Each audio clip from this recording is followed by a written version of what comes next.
ओम नमः शिवाय। नमो नीलकंठाय। ओम पार्वतीपतये नमः। ओम ह्रीं ह्रों नमः शिवाय। हर हर महादेव। ओम त्र्यंबकं यजामहे सुगंधिं पुष्टिवर्धनम् उर्वारुकमिव बन्धनान् मृत्योर्मुक्षीयमामृतात्। शिव पुराण सुनने वाले सभी भक्तगणों, शिव पुराण विंध्येश्वर संहिता का हमने पीछे पाठ किए थे 10 तक। आज हम इस वीडियो में शिव पुराण विंध्येश्वर संहिता का 11वें अध्याय से 15वें अध्याय तक शिव पुराण विंध्येश्वर संहिता का आज हम 11वां अध्याय शुरू करते हैं। शिवलिंग की स्थापना और पूजन विधि का वर्णन। ऋषियों ने पूछा, सूत जी, शिवलिंग की स्थापना कैसे करनी चाहिए तथा उसकी पूजा कैसे, किस काल में तथा किस द्रव्य द्वारा करनी चाहिए। सूत जी ने कहा, महर्षियों, मैं तुम लोगों के लिए इस विषय का वर्णन करता हूँ। इसे ध्यान से सुनो और समझो। अनुकूल एवं शुभ समय में किसी पवित्र तीर्थ में, नदी के तट पर, ऐसी जगह पर शिवलिंग की स्थापना करनी चाहिए जहाँ रोज पूजन कर सकें। पार्थिव द्रव्य से, जलमय द्रव्य से अथवा तेजस द्रव्य से पूजन करने से उपासक को पूजन का पूरा फल प्राप्त होता है। शुभ लक्षणों में पूजा करने पर यह तुरंत फल देने वाला है। जल प्रतिष्ठा के लिए छोटा शिवलिंग श्रेष्ठ माना जाता है। अचल प्रतिष्ठा है तो बड़ा शिवलिंग अच्छा रहता है। शिवलिंग की पीठ सहित स्थापना करनी चाहिए। शिवलिंग की पीठ गोल, चौकोर, त्रिकोण अथवा खाट के पाए की भांति ऊपर नीचे मोटा और बीच में पतला होना चाहिए। ऐसा लिंग पीठ महान फल देने वाला होता है। पहले मिट्टी अथवा लोहे से शिवलिंग का निर्माण करना चाहिए। जिस द्रव्य से लिंग का निर्माण हो उसी से उसका पीठ बनाना चाहिए। यही अचल प्रतिष्ठा वाले शिवलिंग की विशेषता है। चल प्रतिष्ठा वाले शिवलिंग में लिंग व प्रतिष्ठा एक ही तत्व से बनानी चाहिए। लिंग की लंबाई स्थापना करने वाले मनुष्य के 12 अंगुल के बराबर होनी चाहिए। इससे कम होने पर फल भी कम प्राप्त होता है, परंतु 12 अंगुल से लंबाई अधिक भी हो सकती है। चल लिंग में लंबाई स्थापना करने वाले के 1 अंगुल के बराबर होनी चाहिए, इससे कम नहीं। यजमान को चाहिए कि पहले वह शिल्प शास्त्र के अनुसार देवालय बनवाए तथा उसमें सभी देवगणों की मूर्ति स्थापित करें। देवालय का गर्भगृह सुंदर, सुदृढ़ और स्वच्छ होना चाहिए। उसमें पूर्व और पश्चिम में 2 मुख्य द्वार हों। जहाँ शिवलिंग की स्थापना करनी हो उस स्थान के गर्त में नीलम, लाल, वैदूर्य, श्याम, मरकत, मोती, मूंगा, गोमेद और हीरा, इन 9 रत्नों को वैदिक मंत्रों के साथ छोड़ें। 5 वैदिक मंत्रों द्वारा 5 स्थानों से पूजन करके अग्नि से आहुति दें और परिवार सहित मेरी पूजा करके आचार्य को धन से तथा भाई बंधुओं को मनचाही वस्तु से संतुष्ट करें। याचकों को सुवर्ण, ग्रह एवं भू संपत्ति तथा गाय आदि प्रदान करें। स्थावर जंगम सभी जीवों को यत्नपूर्वक संतुष्ट कर एक गड्ढे में सुवर्ण तथा 9 प्रकार के रत्न भरकर वैदिक मंत्रों का उच्चारण करके परम कल्याणकारी महादेव जी का ध्यान करें। तत्पश्चात नाद घोष से युक्त महामंत्र ओमकार ओम का उच्चारण करके गड्ढे में पीठ युक्त शिवलिंग की स्थापना करें। वहाँ परम सुंदर मूर्ति की भी स्थापना करनी चाहिए तथा भूमि संस्कार की विधि जिस प्रकार शिवलिंग के लिए की गई है उसी प्रकार मूर्ति की प्रतिष्ठा भी करनी चाहिए। मूर्ति की स्थापना अर्थात प्रतिष्ठा पंचाक्षर मंत्र से करनी चाहिए। मूर्ति को बाहर से भी लिया जा सकता है परंतु वह साधु पुरुषों द्वारा पूजित हों। इस प्रकार शिवलिंग में मूर्ति द्वारा की गई महादेव जी की पूजा शिव प्रदान करने वाली है। स्थावर और जंगम से लिंग भी 2 तरह का हो गया है। वृक्ष लता आदि को स्थावर लिंग कहते हैं और कृमि कीट आदि को जंगम लिंग।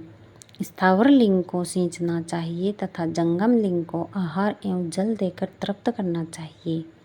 यूँ चराचर जीवों को भगवान शंकर का प्रतीक मानकर उनका पूजन करना चाहिए। इस तरह महालिंग की स्थापना करके विविध उपचारों द्वारा उसका रोज पूजन करें तथा देवालय के पास ध्वजारोहण करें। शिवलिंग साक्षात शिव का पद प्रदान करने वाला है। आह्वान, आसन, अर्घ्य, पाद्य, पाद्यांग, आचमन, स्नान, वस्त्र, यज्ञोपवीत, गंध, पुष्प, धूप, दीप, नैवेद्य, तांबूल समर्पण, निराजन, नमस्कार और विसर्जन ये 16 उपचार हैं। इनके द्वारा पूजन करें। इस तरह किया गया भगवान शिव का पूजन शिव पद की प्राप्ति करने वाला है। सभी शिवलिंगों की स्थापना के उपरांत चाहे वे मनुष्य द्वारा स्थापित हो, ऋषियों या देवताओं द्वारा अथवा अपने आप प्रकट हुआ हो, सभी का उपयुक्त विधि से पूजन करना चाहिए, तभी फल प्राप्त होता है। उसकी परिक्रमा और नमस्कार करने से शिव पद की प्राप्ति होती है। शिवलिंग का नियम पूर्वक दर्शन भी कल्याणकारी होता है। मिट्टी, आटा, गाय के गोबर, फूल, कनेर, पुष्प, फल, गुड़, मक्खन, भस्म अथवा अन्न से शिवलिंग बनाकर प्रतिदिन पूजन करें तथा प्रतिदिन 10,000 प्रणव मंत्रों का जाप करें अथवा दोनों संध्याओं के समय 1 सहस्त्र प्रणव मंत्र का जाप करें। इससे भी शिव पद की प्राप्ति होती है। जप काल में प्रणव मंत्र का उच्चारण मन की शुद्धि करता है। नाद और बिंदु से युक्त ओमकार को कुछ विद्वान समान प्रणव कहते हैं। प्रतिदिन 10,000 पंचाक्षर मंत्र का जाप अथवा दोनों संध्याओं को 1 सहस्त्र मंत्र का जाप शिव पद की प्राप्ति कराने वाला है। सभी ब्राह्मणों के लिए प्रणव से युक्त पंचाक्षर मंत्र अति फलदायक है। कलश से किया स्नान, मंत्र की दीक्षा, मातृकाओं का न्याय, सत्य से पवित्र अंतःकरण, ब्राह्मण तथा ज्ञानी गुरु सभी को उत्तम माना गया है। पंचाक्षर मंत्र का 5 करोड़ जाप करने से मनुष्य भगवान शिव के समान हो जाता है। 1, 2, 3 अथवा 4 करोड़ जाप करने मनुष्य क्रमशः ब्रह्मा, विष्णु, रुद्र तथा माहेश्वर का पद प्राप्त कर लेता है। यदि 1000 दिनों तक प्रतिदिन 1 सहस्त्र जाप पंचाक्षर मंत्रों का किया जाए और प्रतिदिन ब्राह्मणों को भोजन कराया जाए तो इसे अभीष्ट कार्य की सिद्धि होती है। ब्राह्मण को प्रतिदिन प्रातःकाल 1008 बार गायत्री मंत्र का जाप करना चाहिए क्योंकि गायत्री मंत्र शिव पद की प्राप्ति कराता है। वेद मंत्रों और वैदिक सूक्तियों का भी नियम से जाप करें। अन्य मंत्रों में जितने अक्षर हैं उनके उतने लाख जाप करें। इस प्रकार यथाशक्ति जाप करने वाला मनुष्य मोक्ष प्राप्त करता है। अपनी पसंद से कोई एक मंत्र अपनाकर प्रतिदिन उसका जाप करें अथवा ओम का नित्य 1 सहस्त्र जाप करें। ऐसा करने से संपूर्ण मनोरथों की सिद्धि होती है। जो मनुष्य भगवान शिव के लिए फुलवाड़ी या बगीचे लगाता है तथा शिव मंदिर में झाड़ने बुहारने का सेवा कार्य करता है, ऐसे शिव भक्त को पुण्य क्रम की प्राप्ति होती है। अंत समय में भगवान शिव उसे मोक्ष प्रदान करते हैं। काशी में निवास करने से भी योग और मोक्ष की प्राप्ति होती है। इसलिए आमरण भगवान शिव के क्षेत्र में निवास करना चाहिए। उसी क्षेत्र में स्थित बावड़ी, तालाब, कुआं और पोखर को शिवलिंग समझकर वहाँ स्नान, दान और जाप करके मनुष्य भगवान शिव को प्राप्त कर लेता है। जो मनुष्य शिव के क्षेत्र में अपने किसी मृत संबंधी का दशा है, मानसिक श्राद्ध अथवा वार्षिक श्राद्ध करता है तो अपने पितरों को पिंड देता है, तत्काल सभी पापों से मुक्त हो जाता है और अंत में शिव पद प्राप्त करता है। लोक में अपने मन के अनुसार आचरण करने व सदाचार का पालन करने से शिवपद की प्राप्ति होती है। निष्काम भाव से किया गया कार्य अभीष्ट फल देने वाला एवं शिवपद प्राप्त करने वाला होता है। दिन के प्रातः, मध्याह्न और साय 3 विभाग होते हैं। इनमें सभी को एक एक प्रकार के कर्म का प्रतिपादन करना चाहिए। प्रातःकाल रोजाना दैनिक शास्त्र कर्म, मध्याह्न से काम कर्म तथा सायंकाल शांति कर्म के लिए पूजन करना चाहिए। इसी प्रकार रात्रि में 4 प्रहर होते हैं। उनमें से बीच के 2 प्रहर निषिद्ध काल कहलाते हैं।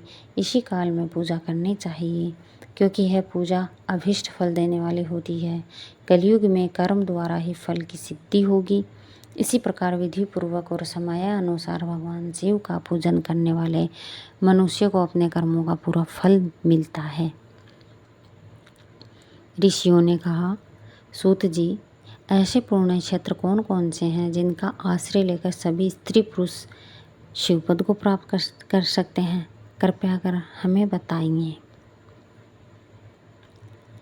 यहाँ पर 11वां विंध्येश्वर संहिता का अध्याय समाप्त होता है। अब विंध्येश्वर संहिता का 12वां अध्याय हम आगे सुनते हैं। मोक्षदायक पुण्य क्षेत्रों का वर्णन है इसमें। चलिए हम सुनते हैं। सूत जी बोले, हे विद्वान और बुद्धिमान महर्षियों, मैं मोक्ष देने वाले शिव क्षेत्रों का वर्णन कर रहा हूँ। पर्वत, वन और काननों सहित इस पृथ्वी का विस्तार 50 करोड़ योजन है। भगवान शिव की इच्छा से पृथ्वी ने सभी को धारण किया है। भगवान शिव ने भूतल पर विभिन्न स्थानों पर वहाँ के प्राणियों को मोक्ष देने के लिए शिव क्षेत्र का निर्माण किया है।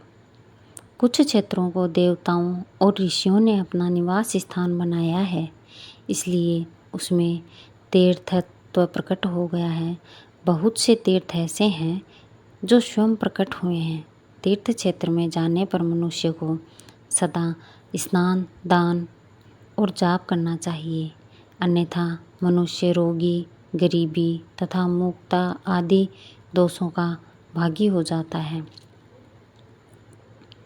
जो मनुष्य अपने देश में मृत्यु को प्राप्त होता है वह इस पुण्य के फल से दोबारा मनुष्य योनि प्राप्त करता है, परंतु पापी मनुष्य दुर्गति को ही प्राप्त करता है।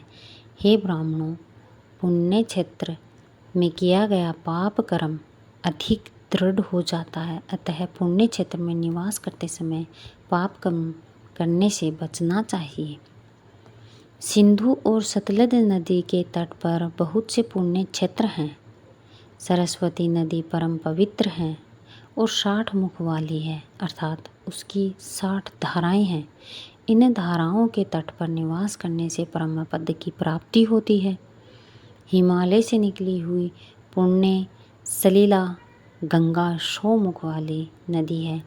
इसके तट पर काशी, प्रयाग आदि पुण्य क्षेत्र हैं। मकर राशि में सूर्य होने पर गंगा की तटभूमि अधिक प्रशस्त एवं पुण्यदायक हो जाती है।